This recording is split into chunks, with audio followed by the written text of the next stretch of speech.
$520,000 որտեղ արժի բնակարան գնել կենտրոնում 3 սենյականից, թե Բյուրեղում Penthouse։ Իհարկե Բյուրեղում Penthouse, որի մենակ տերասան 210 քառակուսիա։ Ինչ ուզենան կարան ստանան, ամառային խոհանոց, chilling zone, լողավազան, մի խոսքով իդեալական։ Մի հատ փոքր տուն մի հատ էստեղ։ Տեսարանը Մասի Սար, այն կողմից քաղաքը, Արագածը, չգիտեմ, իդեալական Penthouse-ա, արևոտ, արևը ամենավերջինն է գնալու ստեղից։ Այս իմ տեսած ամենամեծ տերասանն է, եթե անկեղծ։ Տնից մեծ է, գնանք նայենք տունը։ Արի ասենք, որ 19-րդ հարկում ենք, ու սենց գնով բնակարան, էլ Բյուրեղում չկա։ Իդեպ դուպլեքսա բնակարանը։ Այո, սա նախատեսված է հյուրասենյակը պանորամային ապակիներով, խոհանոց, սանհանգույց։ Սա է սանհանգույցը։ Այս հատվածում էլ նախատեսված է ննջասենյակ առաջին հարկում, ելքով դեպի բաց պատշգամբ։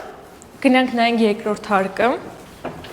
Տան ընդհանուր մակերեսը 156 քառակուսիա, երկրորդ հարկում նախատեսված է 3 ննջասենյակ, շատ մեծ վիտրաժներ, գեղեցիկ տեսարան։ Այս սենյակը իմ կարծիքով կարա ամենամեծը լինի, մաստերը կարա դառնա։ Այստեղ էլի մի սանհանգույց եւ արդեն 2 ննջասենյակներ, 2 մուտքով բաց պատշգամբ ունենք։ Իդեպ այս Penthouse-ից ոչ մեկ ձեզ չի տեսնելու դրսից, քանի որ բոլոր շենքերը ավելի ցածր են։ 1.64 է այս պատիվը։ Մենք էլ չենք տեսնում։ Մի խոսքով իդեալական տարբերակ է, այս տարբերակից մի հատ էլ չկա։ Գումարը հաշվեք ու եկեք գնեք։